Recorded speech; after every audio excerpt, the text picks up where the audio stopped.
हम पढ़ रहे थे चैप्टर नंबर 4। चैप्टर का नाम है विद्युत धारिता। हमारा टॉपिक है समांतर प्लेट संधारित्र की धारिता जबकि विभिन्न मोटाई की मतलब अलग अलग मोटाई की भिन्न भिन्न परावैद्युत पदार्थ इसके अंदर भर दिए जाए तो धारिता पर क्या प्रभाव पड़ेगा। तो देखो करते हैं इसको। हम एक समांतर प्लेट संधारित्र लेते हैं जिसकी प्लेटों के मध्य की दूरी कितनी है d। ठीक है, ए प्लेट पर पॉजिटिव, बी प्लेट पर नेगेटिव चार्ज हमारे पास है, प्लस क्यू चार्ज और माइनस क्यू चार्ज हमने कर दिया। इसके बीच में हम भिन्न भिन्न मोटाई की पहले हम लेते हैं, ये मोटाई ली है T1। ठीक है, T1 मोटाई का प्राइवेट पदार्थ भर दिया जिसके लिए प्राइवेतांक का मान कितना है ऑप्शन R1। दूसरी प्लेट हमने रख दी ये T2 मोटाई की, इसका लिए ऑप्शन R2। ठीक है, ये अलग प्राइवेट पदार्थ है, ये अलग है इसलिए थोड़ा अलग अलग बताए हैं। फिर ऐसे तीसरी प्लेट भर दी हमने, इसकी मोटाई कितनी है T3। ठीक है, प्राइवेतांक कितना हमारे पास ऑप्शन R3 कर दिया। इसको आप बताना चाहो तो आप ऐसे करके आप अलग अलग रूप में बता सकते हो। ठीक है, अलग मोटाई के ऐसे इसमें आगे तक हम बढ़ते हैं वो आपका Tn मोटाई का हो जाएगा। ऐसे और आगे तक चलेगा, ऐसे बहुत सारी हमने प्लेटें रख दी। ठीक है, तो हमें धारिता पर क्या प्रभाव पड़ेगा इसको पढ़ने के लिए आपको मैं बता चुका हूं। इसको करने के लिए हम कुछ फॉर्मूले हमें ध्यान रखने हैं। एक तो विभवांतर, विभवांतर का मान सूत्र जब आप निकालो तो क्या हो जाएगा ईडी सूत्र आपको काम देना। विभवांतर का सूत्र क्या होता है ईडी।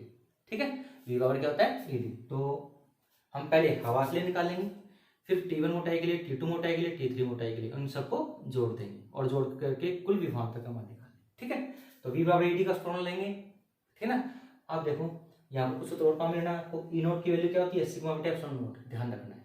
दूसरा माध्यम जब आप भर देते हो तो माध्यम जो आपका है उसके लिए विद्युत क्षेत्र की तीव्रता का मान क्या होगा आपका EM बराबर ई नोट अपॉन एप्सिलॉन R। इसको काम में लेते हुए हम विभवांतर का मान निकाल लेंगे। ठीक है, तो देखो सबसे पहले आप देखोगे यहाँ पर वायु भाग क्या बच गया T1 T2 T3 जब इसमें हम भर देते हैं Tn तक तो वायु भाग क्या बच गया आपका कुल भाग कितना है D, इसमें से ये कम कर दो तो आपका वायु भाग बच गया। तो वायु भाग कितना बच गया आपका D minus T1 plus T2 plus Tn। वायु भाग कितना बच गया आपका D minus T1 plus T2 plus T3। ठीक है ना, इनको सबको जोड़ करके D में से घटा दो, सबको जोड़ करके D में से घटा दो तो ये क्या बच गया आपका वायु भाग बच गया। ठीक है, तो वायु भाग के लिए विभवांतर का मान क्या होगा हमारे पास V1 हो जाएगा। तो V1 का मान क्या होगा देखो यहाँ सूत्र से ED। तो वायु भाग में विद्युत क्षेत्र की तीव्रता का मान E की जगह क्या हो जाएगा E नोट और मोटाई कितनी है हमारे पास ये रही मोटाई। वायु भाग की मोटाई कितनी है D minus T1 plus T2 plus Tn, ये वायु भाग की है। इसी प्रकार अब क्या बच गया आपका T1 मोटाई का बच गया, T2 मोटाई का बच गया, इनके निकालेंगे, इनके कुल टोटल विभवांतर हम बताएंगे, डायरेक्ट बता रहे हैं। ठीक है, T1 plus T2 plus T3 के लिए कुल विभवांतर का मान क्या हो जाएगा V2 बराबर पहले T1 मोटाई के लिए निकालेंगे, फिर T2 के लिए निकालेंगे, फिर T3 के लिए निकालेंगे, सबको जोड़ देंगे।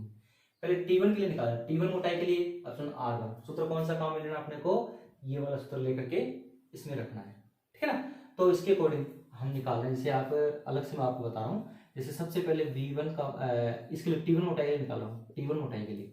तो T1 मोटाई के लिए क्या हो जाएगा हमारे पास इस सूत्र का यूज करते हुए E नोट बटे ऑप्शन R1 हो जाएगा क्योंकि यहाँ पर देखो ऑप्शन R1 दे रखा है और मोटाई कितनी दे रखी है D की जगह क्या रखना देखो T1। ऐसे T2 के लिए क्या हो जाएगा आपका E नोट बटे ऑप्शन R2 और T2, ऐसे T3 के लिए T4 के लिए और इसको सबको जोड़ना है तो वही मैं यहाँ पे कर रहा हूँ। तो T1 मोटाई के लिए क्या हो जाएगा E नोट बटे ऑप्शन R1 और मोटाई कितनी है T1 प्लस T2 मोटाई के लिए कितना हो जाएगा इसके लिए वही आपका E नोट T2 बटे ऑप्शन R2 प्लस ऐसे सबके लिए आपका निकल जाएगा। ये हो गया V1 का मान, ये हो गया आपका V2 का मान। ठीक है, ये जो मान है इन मान को हम क्या कर देंगे जोड़ देंगे जिससे हमारे पास कुल विभवांतर आ जाएगा। तो कुल विभवांतर का सूत्र क्या होगा हमारे पास, तो कुल विभवांतर जब आप निकालोगे V बराबर क्या हो जाएगा V1 प्लस V2। वायु वाले भाग के लिए, और ये आपका T1 T2 T3 जो हमें प्रायोगिक पदार्थ पढ़ा है उस मोटाई के लिए विभवांतर का मान। ठीक है, तो अब इसको हम करेंगे, V बराबर हो जाएगा आपका V1 का मान क्या है, देखो फॉर्मूले के अंदर E नॉट, इसको समीकरण 1 कर लेते हैं, ये समीकरण हो जाएगा 2, E नॉट बटे E not D minus T1 plus T2 plus, ठीक है, Tn तक।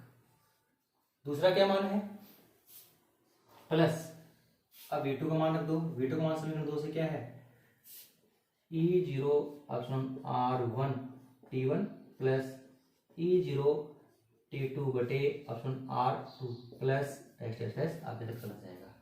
ठीक है, तो V बराबर इसमें से E नॉट पूरे में से कॉमन ले लो, इसमें से पूरे में से कॉमन ले लेंगे, तो E नॉट कॉमन लेंगे तो यहाँ पे क्या बच गया, D minus T1 plus T2 plus T3 Tn बच गया। यहाँ पे ये बचा है, प्लस यहाँ पर क्या बचा है, यहाँ पर बच गया आपका T1 बटे अपॉन R1 प्लस T2 बटे अपॉन R2 प्लस Tn बटे अपॉन Rn। हो गया, ये आपके पास V का मान हो गया। V का मान आ चुका है, तो धारिता के सूत्र से, धारिता के सूत्र से या धारिता की परिभाषा से क्या फॉर्मूला था हमारे पास, C डैश बराबर Q अपॉन क्या था हमारे पास, V। V का मान यहाँ पे रख देंगे। ठीक है, तो V का मान यहाँ पे रख देंगे तो हमारे पास मान हो जाएगा, ये यहाँ पे मैं रख रहा हूँ, C डैश बराबर Q अपॉन V। V का मान क्या है, E not D minus T1 plus T2 plus Tn। ठीक है, प्लस T1 बटे अपॉन R1 प्लस T2 बटे upon R2 plus dash dash dash. ठीक है, हो गया। तो ऐसे ही अब यहाँ पे क्या करेंगे, E नोट की वैल्यू पुट करेंगे। E नोट की वैल्यू शुरू में बताई थी आपको क्या होती है, सिग्मा बटे अपॉन नोट, सिग्मा बटे अपॉन नोट होता है। ये वैल्यू आप यहाँ पे रख दो, तो C डैश बराबर क्या हो गया, Q।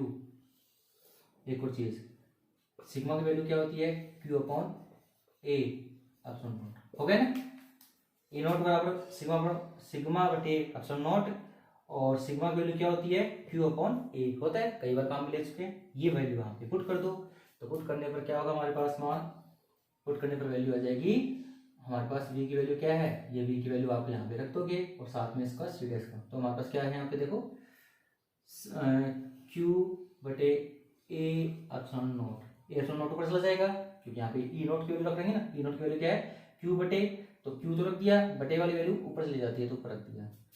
अंदर क्या बच गया हमारे पास, D minus T1 plus T2 plus ऐसे करके आप Tn तक। ठीक है, plus T1 upon R1 plus T2 upon R2 plus dash dash dash आगे तक चला जाएगा। ठीक है, हो गया। यहाँ पर आप देख सकते हो Q से Q क्या हो गया, कैंसिल हो गया, Q से Q को कैंसिल कर दो, मैंने Q से Q को कैंसिल कर दिया, तो हमारे पास जो फॉर्मूला बना है वो क्या बन गया, ये बन गया, जब आप अलग अलग मोटाई केस में आप करते हो। ठीक है, ये हमारे पास इस तरीके से होता है। विशेष स्थिति अगर आप लेना चाहो तो विशेष स्थिति हमारे पास क्या होगी, एक इसमें विशेष स्थिति हो जाएगी, यदि T1 plus T2 plus T3 का जो मान है वो D के बराबर हो, क्या हो, D के बराबर हो, मतलब विशेष स्थिति क्या आपकी, D बराबर क्या हो, T1 plus T2 plus T3 plus ये हो, तो क्या होगा, तो यहाँ पे रख दो, इसकी जगह आपको D लिखना है तो लिख दो, C डैश बराबर क्या हो गया हमारे पास, A अपॉन नोट बटे D माइनस, इसकी जगह क्या लिखना है, D। ठीक है, प्लस T1 बटे अपॉन R1 प्लस T2 बटे upon R2 plus dash dash dash Tn बटे अपॉन R2, सॉरी n। हो गया, कर दिया, ये वैल्यू कट गई, तो C डैश की वैल्यू क्या आ गई हमारे पास, A अपॉन नोट बटे T1 बटे एप्सिलॉन R1 प्लस T2 बटे एप्सिलॉन R2 Tn बटे एप्सिलॉन Rn। ये कब? जब T1 plus T2 plus T3 plus Tn का मान जो है वो क्या हो, D के बराबर। तो ये हमारे पास हो गया परावर्तित पदार्थ बढ़ने पर भिन्न भिन्न मोटाई का और भिन्न भिन्न परावर्तित पदार्थ बढ़ने पर समांतर प्लेट संरचना की दायित्व का जो सूत्र होगा वो क्या होगा, वो हमारे पास ये है। ठीक है, ये आपका टॉपिक कंप्लीट।